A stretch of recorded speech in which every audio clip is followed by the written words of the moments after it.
بخاری مسلم میں حدیث ہے، تم میں سے کوئی شخص اس وقت تک مؤمن ہی نہیں ہو سکتا جب تک کہ میں اسے اس کے ماں باپ اولاد سب لوگوں سے بڑھ کر عزیز نہ ہو جاؤں۔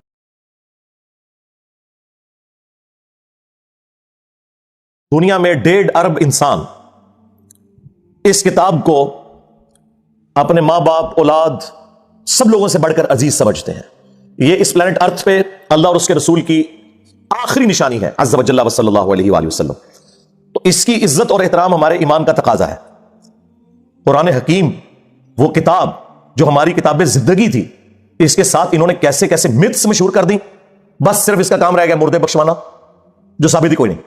قرآن کا کام رہ گیا ہے عدالتوں کے اندر قرآن پہ الف دے کے جھوٹ بولنا، قرآن کا کام رہ گیا ہے کہ بچی کی شادی ہو تو نیچے سے اسے گزار دینا، یہ قرآن کا ٹوٹل کام یہ رہ گیا۔ قرآن اس لیے نازل ہوا تھا یار، ایک غیر مسلم بھی آپ کو خط لکھے نا، امیگریشن کے کاغذ آ جائے نا فرینچ کے اندر انگلش کے اندر، اور آپ کو یہ زبانیں نہ آتی ہوں تو 10 بندے ڈھونڈتے پھرتے ہیں کہ یار بتاؤ کیا لکھا ہوا ہے۔ اور اللہ کی کتاب کبھی اس کو ترجمے سے پڑھنے کی کوشش ہی نہیں کی، جبکہ ہر فرقے کا ترجمہ موجود ہے۔ دیکھیں جھگڑا تب تھا جب آپ کہتے ہیں کہ انجینئر صاحب خود ترجمہ دے رہے ہیں، لوگ میرے بارے میں کہتے ہیں نا کہ یہ علماء سے دور کر رہے ہیں، سرکار بالکل الٹ بات ہے، میں علماء کے آپ کو قریب کر رہا ہوں، لیکن مسئلہ یہ ہے کہ میں ایک عالم کے آپ کو قریب نہیں کرتا، میں کہتا ہوں سب کی بات سنو۔ ہاں وہ اس کو کہتے ہیں علماء سے دور کرنا، وہ کہتے ہیں صرف ہماری سنو۔ کیا میں نے کبھی کسی کو کہا کہ آپ میرا قرآن کا لکھا ہوا ترجمہ پڑھیں؟ نہ میں نے کوئی لکھ کے آپ کو دیا، میں نے ہمیشہ کہا کہ بریلوی ہو تو احمد بریلوی کا ترجمہ پڑھ لو۔ چند ایک جگہ پہ اختلاف ہو سکتا ہے نا، ایاک نعبد و ایاک نستعین کا ترجمہ انہوں نے یا شیخ عبد القادر جیلانی مدد تو نہیں کیا ہوا۔ دیوبندی ہو اشرف تھانوی کا ترجمہ پڑھ لو۔ کون سا دنیا کا دیوبندی عالم ہے انکلوڈنگ تقی عثمانی صاحب کے جو یہ دعویٰ کرے کہ میں اشرف تھانوی سے بہتر قرآن جانتا ہوں؟ تو ہم تو کہتے ہیں کہ آپ ان بچوں سے نہ قرآن پڑھیں، ان کے بڑے بڑے ابوں سے پڑھیں۔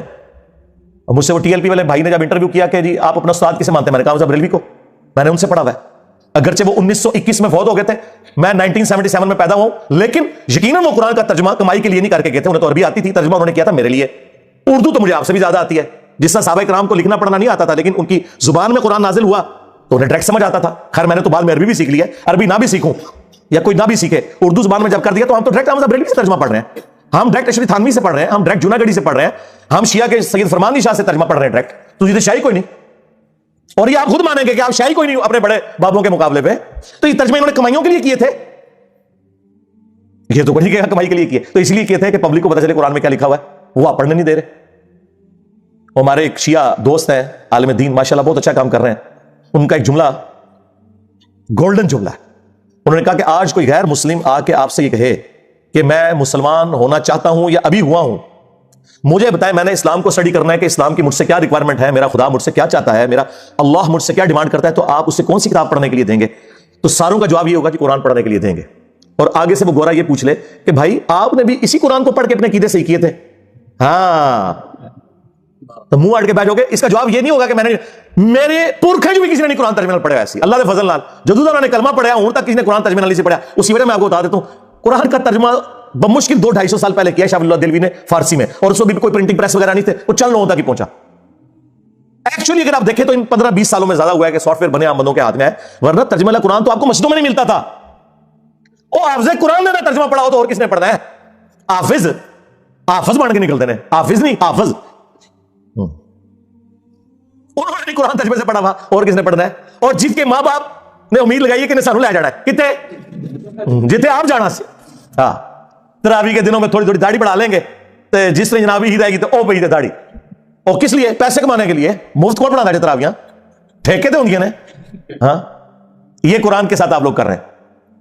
اور قرآن کیا کہہ رہا ہے؟ وَأُوحِيَ إِلَيَّ هَذَا الْقُرْآنُ لِأُنذِرَكُم بِهِ وَمَن بَلَغَ، اے نبی تم فرماؤ قرآن مجھے اللہ نے اس لیے وحی کیا تاکہ اس قرآن کے ذریعے میں تمہیں بھی تبلیغ کر دوں، اور جس تک یہ قرآن پہنچ جائے اس قرآن کے ذریعے تبلیغ کرے۔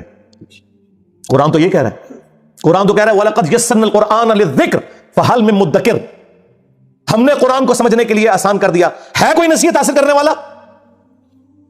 قرآن تو یہ کہہ رہا ہے، قرآن تو کہہ رہا ہے فَذَكِّرْ بِالْقُرْآنِ مَن يَخَافُ وَعِيدٍ، اے نبی قرآن کے ذریعے تبلیغ کریں ہر اس شخص کو جو اللہ کی دھمکی سے ڈرتا ہے۔ قرآن تو یہ کہہ رہا ہے، قرآن تو سورہ صاد میں کہہ رہا ہے کہ قرآن ہم نے اس لیے نازل کیا کہ اس سے لوگ نصیحت حاصل کریں، اس کی آیات میں تدبر کریں اور عقل مند لوگ اس سے نصیحت حاصل کریں۔ لیکن آپ لوگوں نے کیا کہا کہ قرآن کس لیے نازل ہوا ہے؟ مردے بخشوانے کے لیے۔ ہمارے محبوب صلی اللہ علیہ وسلم کی پوری زندگی سینٹرڈ اراؤنڈ قرآن ہے۔ آپ کا انسٹرومنٹ آف دعوت قرآن ہے. وَأُوحِيَ إِلَيَّ هَذَا الْقُرْآنُ لِأُنذِرَكُم بِهِ وَمَن بَلَغَ. نبی تم فرماؤ قرآن مجھے اس لیے وحی کیا گیا تاکہ اس قرآن کے ذریعے میں تم تک بات پہنچاؤں جس تک بھی پہنچے. اور وہ دیکھیں کیسی پہنچائی ہے. صحیح مسلم میں یہ حدیث ہے. نبی علیہ السلام نے حجۃ الوداع کے موقع پر فرمایا تھا میں تمہیں ایک چیز ایسی چھوڑ کے جا رہا ہوں جسے پکڑ لوگے کبھی گمراہ نہیں ہوگے, وہ اللہ کی کتاب ہے. وہ لکھی رہ گئی مسلم میں حدیث. یہ حدیث مسلم شریف میں ہی لکھی رہ گئی کہ اللہ تعالیٰ اس قرآن کی وجہ سے قوموں کو عروج دے گا اور زوال دے گا. یہ مسلم شریف میں حدیث لکھی رہے گی جی. یہ مسلم میں ہی لکھی رہے گی حدیث. القرآن حجۃ لک او علیک. قرآن قیامت کے دن یا تو تیرے حق میں گواہی دے گا یا تیرے خلاف گواہی دے گا. اور وہ خلاف جو گواہی ہے وہ قرآن میں آ گئی ہے. وہ صرف قرآن نہیں, صاحب قرآن بھی. سورہ فرقان آیت نمبر 30. وقال الرسول یا رب ان قوم اتخذوا هذا القرآن مہجورا. اور رسول اللہ قیامت کے دن شکایت کریں گے کہ اے اللہ میری قوم نے قرآن کو پیٹھ کے پیچھے ڈال دیا تھا. ہاں ہمیں شفاعت رسول کا بتایا گیا جو برحق ہے. عسى ان يبعثك ربك مقاما محمودا. کوئی شک نہیں. اللهم اجعلنا منهم. اللہ تعالیٰ ہمیں ان میں کرے جن کو رسول اللہ کی شفاعت نصیب ہوگی صلی اللہ علیہ وآلہ وسلم. لیکن یہ تلخ پہلو ہے کہ نبی علیہ السلام نے شکایت بھی لگانی ہے. جس کی شکایت لگ رہی ہوگی وہ شفاعت کس منہ سے کروائے گا؟ ہم کہہ رہے ہیں جو کچھ بھی ہے تیرے محبوب کی امت سے ہے, اور محبوب پہلے ہی کہہ رہے ہیں کہ میں نے شکایت لگانی ہے جس نے قرآن کو چھوڑ دیا. محبوب تو رو رہے ہیں اس بات کے اوپر. بخاری اور مسلم دونوں میں حدیث ہے. عبداللہ ابن مسعود رضی اللہ تعالیٰ عنہ کہتے ہیں ایک دن نبی علیہ السلام منبر پہ چڑھے اور میں آڈینس میں نیچے بیٹھا ہوا تھا. تو رسول اللہ نے کہا عبداللہ ہمارے قریب آؤ قرآن سناؤ. ان کا یا رسول اللہ قرآن تو آپ پہ نازل ہوا ہے. آپ نے فرمایا کہ مجھے دوسروں سے سن کے لطف آتا ہے. تو عبداللہ بن مسعود کہتے ہیں کہ میں قرآن حکیم پڑھنا شروع کیا اور سورہ نساء کی میں نے تلاوت شروع کی. آپ شوق دیکھیں کہ سورہ نساء شروع کی انہوں نے 40 آیات پڑھ دی. نبی علیہ السلام منبر پہ بیٹھے ہوئے ہیں اور وہ نیچے قرآن تلاوت کر رہے ہیں اور حضور اس کا لطف اٹھا رہے ہیں. اور جب آیت نمبر 41 پہ پہنچے نا فَكَيْفَ إِذَا جِئْنَا مِن كُلِّ أُمَّةٍ بِشَهِيدٍ. وہ کیسا دردناک وقت ہوگا قیامت کا کہ جب ہم ہر امت میں سے ایک گواہ کو اس امت کے پیغمبر کو اٹھائیں گے. کس لیے؟ کہ بتائے کہ اس نے دعوت کا کام کیا تو اس کے اگینسٹ اس کی امت نے کیسا رسپانس کیا. وَجِئْنَا بِكَ عَلَىٰ هَٰؤُلَاءِ شَهِيدًا. اور اے محبوب صلی اللہ علیہ وآلہ وسلم ہم آپ کو گواہ بنا کر اٹھائیں گے ان کے اوپر جن میں آپ کو مبعوث کیا گیا. بس یہ آیت سننی تھی. امت تو کہتی ہے جو کچھ بھی ہے محبوب کی امت سے ہے. اور محبوب کیا فرما رہے ہیں؟ عبداللہ بس کرو, عبداللہ بس کرو. کہتے ہیں میں نے نگاہ اٹھا کے حضور کی طرف دیکھا تو آپ کی دونوں آنکھوں سے زاروں قطار آنسو جاری تھے کہ مجھے اپنی امت کے خلاف قرآن کی اس آیت کے تحت گواہی دینی پڑے گی. حضور اس لیے رو رہے ہیں کہ مجھے گواہی دینی پڑے گی کہ میری امت نے قرآن کو چھوڑ دیا, میرے دین کو پس کچھ ڈال دیا اور امت امید لگائی بیٹھی ہے حضور نے شفاعت کرنی ہے. آپ دیکھیں کتنا فرق ہے. آپ حیران ہوں گے میٹرک میں جب میں پڑھتا تھا 1992 میں تو بریلویوں کی ایک جماعت تھی انجمن طلباء اسلام ATI. ان کا جو بیج ہوتا تھا نا اس پہ لکھا ہوتا تھا اغثنی یا رسول اللہ. وہ سیدھا بھی ہوتا تھا گول بھی ہوتا تھا گرین کلر کا اور گولڈن رنگ کا اغثنی یا رسول اللہ. کاش اس کے نیچے بخاری اور مسلم کی اس حدیث کا نمبر لکھا ہوتا جس کے اندر یہ جملہ آیا ہے. ہم تو اس کو لیتے تھے یا رسول اللہ ہماری مدد کرے, لیکن یہ جملہ تو نبی علیہ السلام نے امت کے لیے ٹانٹ کے طور پہ بولا ہوا ہے کہ تم تو مدد مانگو گے میں نے تمہارے کام نہیں آنا. کیوں؟ اس حدیث میں الفاظ ہے میں نے تمہیں دنیا میں بتا دیا تھا. کہیں ایسا نہ ہو کہ کسی کی گردن پہ اس کی گائے سوار ہو جس کی اس نے زکات نہیں دی جب وہ گائے 40 کے عدد کو پہنچ جائے, یعنی عام گائے کی زکات نہیں ہے.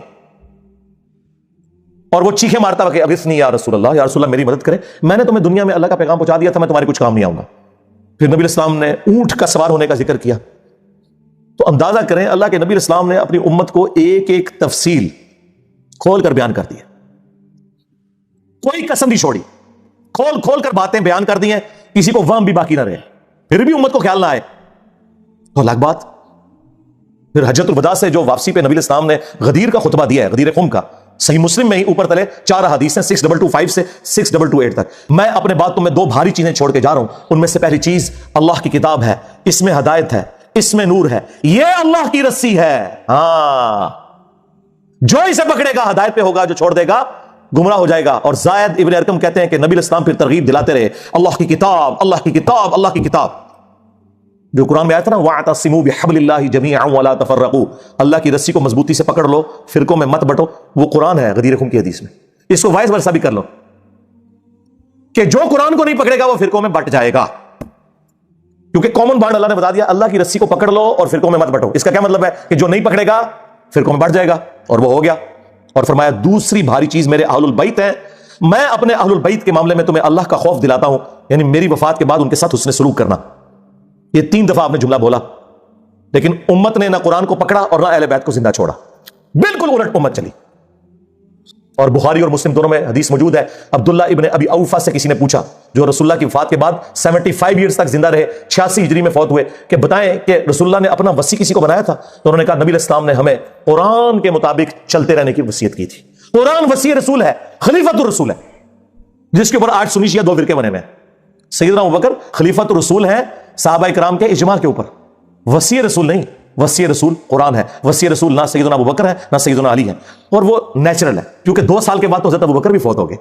ہاں 12 سال کے بعد سیدنا عمر بھی شہید ہو گئے، 24 سال کے بعد سیدنا عثمان بھی شہید، اور 30 سال کے بعد سیدنا علی بھی شہید، اور آخری صحابی ابو طفیل عامر بن واثلہ 110 ہجری میں نبی علیہ السلام کی وفات کے 100 سال کے بعد وہ دنیا سے چلے گئے. اس کے بعد اس پلانٹ ارتھ پہ کوئی صحابی نہیں ہے. نبی علیہ السلام کسی صحابی کو بھی وصی بناتے تو مر تو اس نے بھی جانا تھا، یہ زندہ چیز چھوڑی. تو نبی علیہ السلام کا وصی،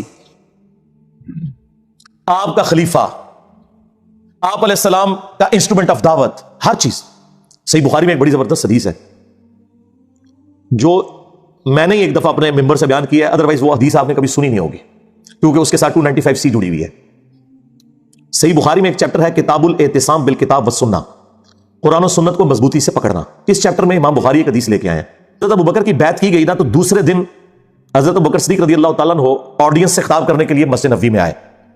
تو ان کے خطاب کرنے سے پہلے حضرت عمر ممبر پہ چڑھے، جس نے آج کل بھی اسٹیج سیکرٹری کے طور پہ، اور کمال کا خطبہ دیا. 2 جملوں کا خطبہ ہے، وہ بخاری میں آیا ہے، لیکن مولوی نہیں آپ کو بتائے گا. جن کو بتانا چاہیے وہ بھی ڈرتے ہیں بتاتے ہوئے، جن کو نہیں بتانا چاہیے وہ تو نہیں بتائیں گے. حضرت عمر کے الفاظ ہیں کہ دیکھو، یعنی حضور کے غم کی وجہ سے لوگ دکھی تھے. یعنی جس شخصیت کو آپ اپنے ماں باپ اولاد سب سے بڑھ کر عزیز سمجھتے ہیں اور وہ دنیا سے چلی جائے، تو صحابہ کرام کی تکلیف کا اندازہ کون کر سکتا ہے. تو سیدنا عمر نے کہا کہ دیکھو، اللہ نے اپنے نبی کے لیے وہ پسند کیا جو اللہ کے پاس تھا، وہ اس سے بہتر تھا جو دنیا میں ہے. وَلَلْآخِرَةُ خَيْرٌ لَكَ مِنَ الْأُولَىٰ، اے نبی تمہارا ہر آنے والا لمحہ گزرے ہوئے سے بہتر ہوگا. کیوں؟ وَرَفَعْنَا لَكَ ذِكْرَكَ، ہم نے آپ کے لیے آپ کا ذکر بلند کر دیا. دنیا میں کوئی لمحہ ایسا نہیں ہے کہ اللہ کے ساتھ رسول اللہ کا نام نہ بولا جاتا ہو اذان کے اندر. اللہم صلی علی محمد وعلی آل محمد. تو حضرت عمر کے الفاظ ہیں کہ اللہ تعالیٰ نے وہ پسند کیا جو تمہارے نبی کے لیے بہتر تھا، لیکن اللہ نے تمہارے لیے تمہارے نبی کے جانے کے بعد وہ کتاب چھوڑ دی ہے جس کتاب کے ذریعے اس نے اپنے نبی کو ہدایت دی تھی. اب یہ بڑا خطرناک جملہ تھا، خطرناک جملہ تھا، خطرناک سے بھی اگلا ورژن. اچھا، اس کا یہ مطلب نہیں نعوذ باللہ کوئی رسول اللہ گمراہ تھے، نہیں. قرآن میں واضح آتا ہے ما ضل صاحبکم وما غوا، تمہارے نبی نہ کبھی بہکے ہیں نہ کبھی بہرا چلے ہیں. یہاں پہ بھی ضلہ کا لفظ آیا ہے. یہ کیا ہے جو قرآن حکیم میں اللہ تعالیٰ نے فرمایا ووجدک ضالا فہدی، اے نبی ہم نے آپ کو اپنی محبت میں خود رفتہ پایا اور ہدایت کے بلند ترین مرتبے پر پہنچا دیا. ضال کا مطلب گمراہی بھی ہوتا ہے، ضال کا مطلب کسی کی محبت میں ڈوبنا بھی ہوتا ہے. ان ابانا لفی ضلال مبین، حضرت یعقوب کے بیٹوں نے جو خود صحابی تھے اپنے باپ کے بارے میں کیا کہا تھا کہ ہمارے ابا جان تو یوسف کی محبت میں ڈوب چکے ہیں. اب وہاں ترجمہ فی ضلال مبین کا یہ تو نہیں کرتے کہ ہمارے ابا گمراہ ہو چکے ہیں، وہ تو کافر ہو جاتے، اپنے پیغمبر ابے کو کہتے تو نہیں. ووجدک ضالا فہدی، احمد بریلوی نے بالکل صحیح ترجمہ کیا، مولانا مودودی نے بھی صحیح ترجمہ کیا. اپنی محبت میں خود رفتہ پایا اور ہدایت کے اعلیٰ منزل کو پہنچا دیا. یہی مضمون سورہ شورى میں بھی ہے کہ ہم نے اس قرآن کے ذریعے اے نبی آپ کو اس اعلیٰ درجے پر پہنچایا. ما کنت تدری ما الکتاب ولا الایمان، اس قرآن کے نزول سے پہلے آپ نہ کتاب جانتے تھے نہ ایمان کی تفصیلات، بلکہ اللہ نے اس کو ہدایت اور نور کا ذریعہ بنایا. وانک لتہدی الی صراط مستقیم، اور نبی بے شک اب آپ بھی لوگوں کو ہدایت کی طرف بلاتے ہیں. تو نبی علیہ السلام، وہ میں بتا رہا تھا خطبہ کیوں نہیں لوگ بیان کرتے تھے، اس میں جو حضرت عمر کا جملہ ہے نا کہ اللہ نے اس کتاب کے ذریعے تمہارے نبی کو ہدایت دی، تو اب اس کے لوگ ڈرتے تھے یار یہ تو کہیں گے نبی کو گمراہ مان رہے ہیں. بھائی تم ایکسپلین کرو، ہم نے بھی کر دیا. یہ کبھی بھی خطبہ بیان نہیں ہوا، اور یہ خطبہ صحیح بخاری میں لکھا ہوا ہے. حضرت عمر فاروق رضی اللہ تعالیٰ عنہ نے حضرت ابوبکر کی خلافت اسٹیبلش ہونے کے دوسرے دن خطبہ دیا. کمال کا خطبہ ہے، اتنا اسٹرانگ ہے اس حوالے سے کہ بخاری مسلم میں جو حدیث شفاعت ہے، جو نبی علیہ السلام ہماری شفاعت کریں گے انشاءاللہ، اس کے اینڈ پہ آتا ہے کہ نبی علیہ السلام کہتے ہیں جب میں آخری دفعہ جہنم کی طرف جاؤں گا تو داروغہ جہنم مالک علیہ السلام مجھ سے کہیں گے یا رسول اللہ قرآن نے روک لیا ہے، اب آپ کی شفاعت بھی ان کے کام نہیں آئے گی جن کو قرآن نے جنت میں جانے سے روک لیا ہے. اور قرآن نے کن کو روک لیا؟ انه من يشرك بالله فقد حرم الله عليه الجنه ومأواه النار وما للظالمين من انصار، بے شک جو کوئی بھی اللہ کے ساتھ شرک کرے گا اللہ نے اس پہ جنت حرام کر دی ہے، اس کا ٹھکانہ جہنم ہے، وہاں اس کا کوئی مددگار نہیں ہوگا. قرآن نے جنت حرام کر دی ہوئی ہے. شرک is the most sensitive issue in the sight of اللہ، اور شرک اور نماز یہ 2 سینسٹیو ٹاپکس ہیں. قرآن کی توہین وہی لوگ کر رہے ہیں اصل میں جو قرآن پڑھنے سے روک رہے ہیں، جس کی وجہ سے شرک پھیل رہا ہے. اور نماز سے کوسوں دور ہیں، کیونکہ انہوں نے قرآن تو پڑھا نہیں، انہیں پتا کیسے چلے کہ قرآن کا مسلمان اور ہے اور پاکستان کا مسلمان اور۔ ہاں، مرنے سے پہلے اے مسلمان کر لے اس پہ غور، قرآن کا مسلمان اور ہے، پاکستان کا مسلمان اور۔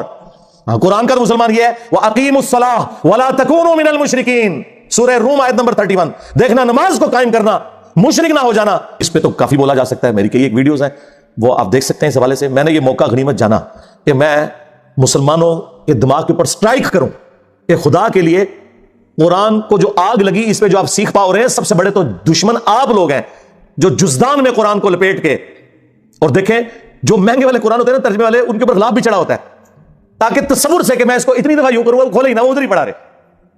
بلکہ میں نے تو ریکویسٹ کی ہے کہ پاکستان کے آئین میں جہاں یہ چیز شامل ہے کہ پاکستان میں قرآن غلطیوں سے پاک پرنٹ کیا جائے گا، یہ بہت بڑا جرم ہے، اس لیے قرآن کے اینڈ پہ لکھا ہوتا ہے کہ اگر کوئی غلطی دیکھیں تو واپس بھیجیں، ہم آپ کو نیا نسخہ دیں گے۔ پاکستان کے آئین میں یہ چیز بھی داخل کی جائے کہ بغیر ترجمے کے قرآن چھاپنا حرام ہو، یعنی پاکستان کے قانون میں، میں وہ شرعی طور پہ حرام نہیں لفظ استعمال کر رہا، چلے جرم کہہ لیں اس کی۔ بھئی پاکستان میں کیا تک بنتا ہے جہاں 99.99% لوگ عربی نہیں جانتے، وہاں عربی والا قرآن صرف پرنٹ کرنا، اتنا بڑا ظلم ہے۔ مولانا مودودی رحمہ اللہ کا ترجمہ پرنٹ کیا ہے ترجمان القرآن والوں نے، وہ بڑا زبردست ہے۔ ویسے تو آپ دیکھتے ہیں نا اوپر عربی نیچے اردو، انہوں نے پتا کیا کیا ہے، ایک صفحہ پورے کا پورا عربی اور اس کے سامنے والا صفحہ اردو۔ اگر صرف کسی نے اردو بھی پڑھنا ہے نا، وہ پڑھتا جائے۔ اچھا، لوگوں کو یہ فکر پڑ جاتی ہے یار اردو والا پڑھیں گے تو ثواب نہیں ہوگا کیونکہ 10 نیکیاں نہیں ملیں گی۔ سرکار تہاڈا ایک اردو دا صفحہ تہاڈی آنے والی نسلاں وچ اور گزرے ہوئے بزرگوں کے ہزاروں قرآن پڑھنے سے بہتر ہے، جو آپ کو کم از کم شرک سے بچا کے توحید کے اوپر لے آئے گا۔ دیکھیں نا، اگر توحید ہی نہ ملی تو ایم اے قرآن ختم کرنے کا کیا فائدہ ہویا؟ جو قرآن ختم کر کے بھی تے پھر دعا کہنا جی یا رسول اللہ انظر حالنا، یا شیخ عبد القادر جیلانی شیئن للہ، قرآن کے لیے پڑھ کے دعا ہو رہی ہے اور بیچ میں یہ نہیں کر رہا ہے، تو کیا کٹیا تو قرآن چوں؟ تو خدا کے لیے قرآن ترجمے والا گھر میں بھی کم از کم آپ لوگ تو کریں نا جی، سارے مسلمان اپنے گھروں میں وہ ترجمہ رکھیں جو زبان آپ سمجھتے ہیں، اس کے بغیر آپ صرف عربی والا قرآن نہ رکھیں۔